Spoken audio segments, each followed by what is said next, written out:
right now. Which one of these did I grab? Ah, Mary May. She loves all flowers, especially spring daisies. Kind of odd for a Pegasus pony, but oh well. Oh, hi. I am Vitreous and welcome to Misery. You know what? I don't feel like going through another challenge run today.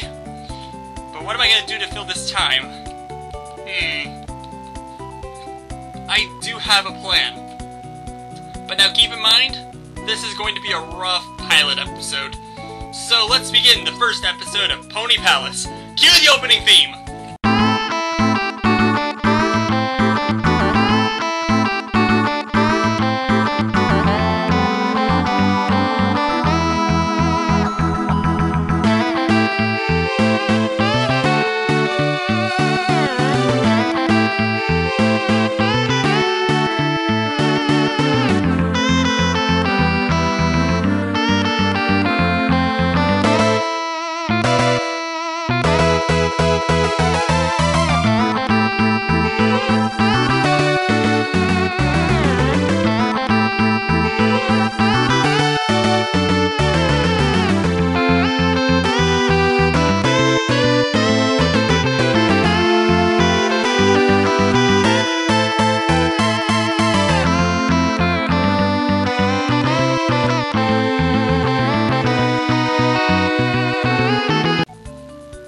Need to work on that a bit.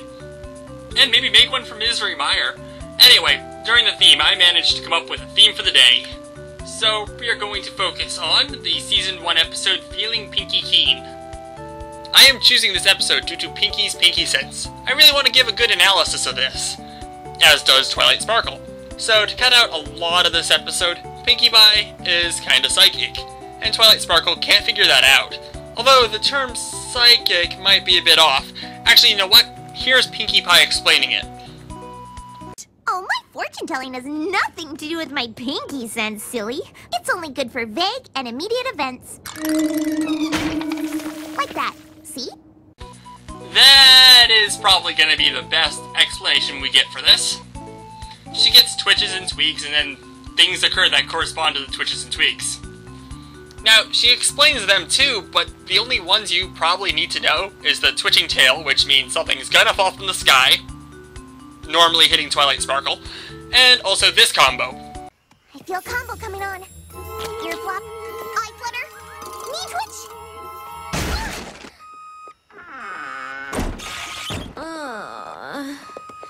You said that combo meant beautiful rainbow. Oh, no. You're thinking of an ear flop, then knee twitch, then eye flutter. This was an ear flop, then eye flutter, then knee twitch. That usually means look out for opening doors. Again, also to the misery of Twilight Sparkle. Now, as I mentioned, Twilight tries everything to figure out how Pinkie's sense works, mostly by spying on her, which causes Twilight more pain. You really believe this stuff, don't you? Here, let me show you there's nothing to be afraid of. You see? I promise you there's nothing to fear from that... Twilight! You came to visit my new apple cellar. How nice. Twi, you okay? Twi? That is, until this prediction. Oh no! What does that one mean? Don't know. Never gotten any like it before. But whatever that shudder's about, it's a doozy. Something you never expect to happen is gonna happen. And it's gonna happen at Froggy Bottom Bog! Which does bring up two questions. First, how did she know where it was occurring? She couldn't tell that from any of the other twitches. Also, what's with that bog name? Brocky Bottom Bog? Why is every single cliched swampland some dumb alliteration name? I mean, we got Brocky Bottom Bog, Sinister Swamp, Wasted Wetlands, Misery and then a Hydra attacks. I see it.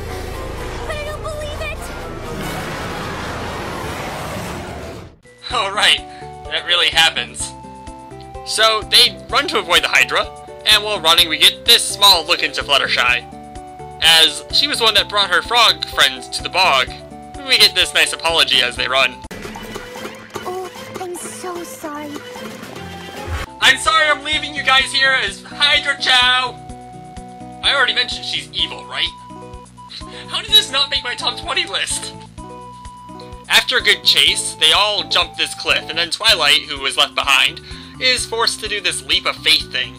Instead of, you know, teleporting like she's been known to do. But that might be a theme for another day.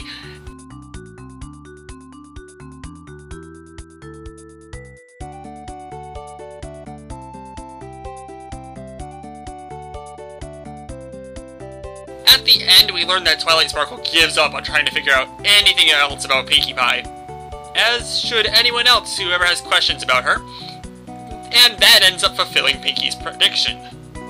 We also learn, just kind of throwing this in there to make a quota, that Derpy should have a weight limit on how much she can lift while flying. Ugh, Spike, honestly, you're overreacting.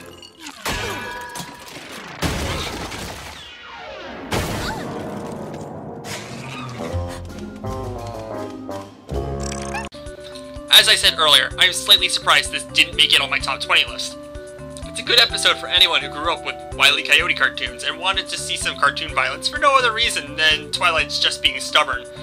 Also, it's not like this Pinkie sense thing disappears after this episode. It becomes important in at least one other episode, and is mentioned one other time. You know, add in Derpy's cameo, and more proof that Fluttershy is evil. This is a great episode.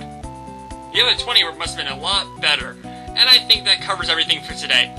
I will be back here next time with another topic, or back here with Misery Meyer, one or the other.